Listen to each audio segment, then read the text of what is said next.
Sup, you beautiful bastards. Welcome back to a very special Sunday Philip DeFranco show. And before we jump into the news, like I said, we got a big announcement today. You know, over the last several months, I know a lot of you, like I did, have fallen in love with Zaid Tabani. He's an incredibly talented BAMF who's been opening and closing the Sunday show with freestyle raps about the news we just all lived through, which is why Zaid and I are incredibly excited about launching his brand new channel, youtube.com/Zaid Tabani. You know, I've been so happy that so many people have seen what I see in him. What I've also realized is actually the structure of the Philip DeFranco show, while it benefits from his involvement, it actually gets in the way of it. But the weekly freestyle, the news, is so good, it needs to have the ability to be shared easier, trend easier, and so that's where we're launching it on this new channel. Also, do not get it twisted, Zaid is still part of the family, he's still on the payroll, and the Sunday Philip DeFranco show and Freestyle the News will be going live at the same time on both channels, kicking to each other. But also, I'll let the man himself speak to you. Zaid?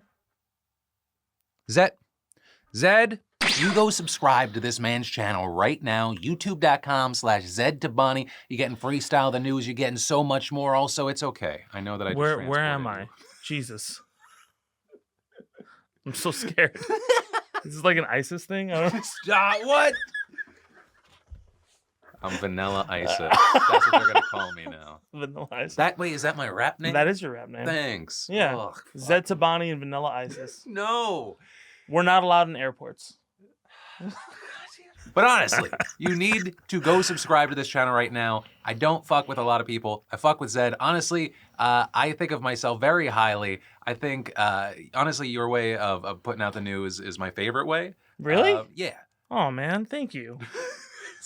What was that? Oh, shock. Shock. All right. Thanks, motherfucker.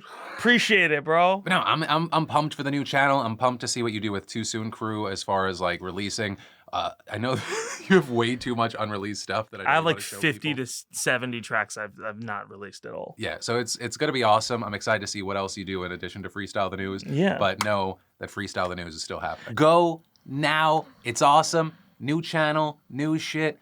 New secret club. I'll let you tell them about that. Yeah. No, not here. On the other channel. On the other channel? After they go subscribe. Which, by the way, if you go, we're going to select 5 new random subscribers to youtube.com/Zaid Tabani to win $200. Because why not? Yeah, why not? You can go right now. I had something I was going to say, and I didn't think of it ahead of time. So now we're just here now. Just wrap it. I was about to say I'm not your monkey, Phil, but I technically am. What the fuck? Also, in addition to possibly getting $200, if you don't subscribe, I will find where you live. I will give you a dog. I will watch you raise that dog, and then maybe that dog disappears. Where'd it go? So yeah, come to the channel and hey man, can I stay? You want to like hang out for a little bit or? Y'all, really, if you've liked or loved anything that Zaid has done on this channel on the Sunday shows, don't walk, run over to his channel, go subscribe. He's showing me some of the cool shit that he's gonna release on the main channel, but also on TooSoonCrew.com. Fucking awesome. With that said, buckle up, hit that like button, and let's just jump into it because we got some heavy news today. Starting with, what if you were just chilling in your car and a cop just threatened to murder you seemingly for no reason? And I ask because that's exactly what happened a couple of months ago to a rapper by the name of Feezy LeBron. He's just sitting there in a parking lot on his phone when 2 LA deputies approach, ordering him to exit the vehicle. So he puts his hands up, leaves the engine off, and questions them, which is when one pulls out his gun and does this. Take off in this car, I'm gonna shoot you. I'm gonna make it super easy on you. You put this car in drive, you're getting 1 whack to the chest. I don't care what you got, I don't care if you got on you, but guess what, bro? Now you gotta deal with it. But if you pull some you're gonna take one to the chest. After that, he gets handcuffed and ticketed for a missing license plate, but immediately he files a $10 million claim against the police, saying he's been traumatized, suffers panic attacks, and is now afraid to even drive. I was scared to death. You know, I didn't think I was going to make it home to see my kids. So all that goes viral, and you have people asking, well, why did this even happen? Well, we now know it may have something to do with gangs, and no, not like Bloods or the Crips. I'm talking about deputy gangs. As it turns out, the Los Angeles Sheriff Department, more than any other in the country, is ruled by internal gangs that terrorize the communities they're supposed to protect and serve. And these so-called deputy gangs are not new, right? They go back 50 years, with an internal memo identifying the first one called the Little Devils back in 1973, and since then, it's spread like a virus, with at least 18 different gangs having been identified, though a recent report by the Civilian Oversight Commission named at least a half-dozen active ones. Those being the Executioners, the Banditos, the Regulators, the Spartans, the Gladiators, the Cowboys, and the Grim Reapers, with each gang operating out of a geographic precinct, which the report says they treat like quasi-independent fiefdoms. For example, the Executioners run out of Compton Station, while East LA Station is notorious as the home of the Banditos. But what they have in common is that they tend to cluster around low-income minority neighborhoods, and they mark inclusion with tattoos and hand signs, just like any other street gang. Also like street street gangs are violent, aggressive, and lawless, so it's not really a surprise that the report observed that the case of Feezy LeBron is characteristic of deputy gang behavior, which is further backed up by sources who told an outlet the deputy there had ties to the Grim Reapers. But also understand that case is mild compared to some of the other activities, like for instance, killing people. Take for instance the infamous case of Andres Guardado. He was an 18-year-old Latino security guard who was just talking to someone at work when two deputies pull up. They begin chasing him, with one of the cops then shooting him in the back 5 times, killing him, and later claiming that it looked like he had a gun in his waistband and he reached for it. The police maintaining they found a gun at the scene with Guardado's family, they said they didn't believe it. So they sue, and the police do, you know what innocent people do. They settle for $8 million.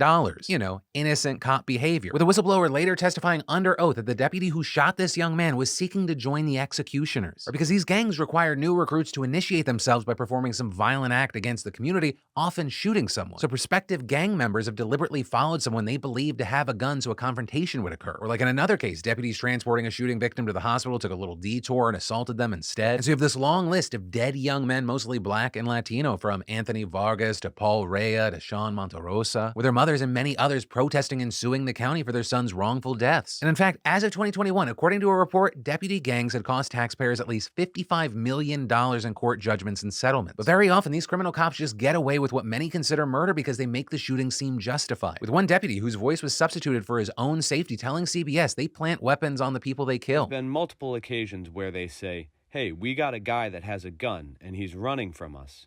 In reality, that person never had a gun. And they would say, oh, it was a phantom gun. It was something that really wasn't there. Another deputy explaining how they'll just arrest people for no reason and then find a crime to justify it after the fact. It's called working backwards. You make the detention first, then you figure out legally how you can make that detention. Then, when one cop shoots someone, the gang often throws a party to celebrate, even recording every shooting in an official book, as well as doing things like embellishing their tattoos, like adding smoke to a gun to signify a kill. But a key thing here is that these deputy gangs also wield unwarranted power inside the stations and units where they exist, calling the shots that would otherwise be reserved for sergeants, lieutenants, and captains. So as a result, they often control things like scheduling, assignments, and promotions. And if management tries to rein them in, they've been known to put up resistance through work slowdowns and lying on reports to protect each other. Plus, if you refuse to join or try to speak out against them, they stop sending you back up on dangerous calls, steal your bulletproof vest, even leave dead rats outside your home. And of course, that's in addition to the very in-your-face stuff of threatening to hurt or kill you. All of which is why you have Sean Kennedy, a law professor who studies deputy gangs, saying you have this incredibly toxic culture. So we're really seeing a cult of us against them in which police, the sheriffs in the gangs view themselves as warriors or occupying armies against minority communities. And adding that for those deputies, their status is enhanced by using excessive force against community members. But despite countless reports, investigations, and complaints over so many decades, change is yet to come. Partly because the gangs are so entrenched, but also because they've enjoyed the backing of certain sheriffs. Right? Sheriffs like the controversial Alex Villanueva. He worked at the East LA station early in his career, then got elected to sheriff in 2018, promising to reform the department. But when he actually got into office, the oversight report says that he at the very least tolerated, if not rewarded, deputy gangs, even installing members as his right-hand men. With some examples including making a tattooed caveman his under-sheriff and promoting a Grim Reaper to chief of staff. And then in public, he'd sometimes deny the gangs even existed, but other times he would acknowledge them but seemed to defend them, like when he said to Al Jazeera, It's a social function. People band together. Unit pride. In the absence of good supervision, yes, it could be harmful. But other groups, they have tattoos.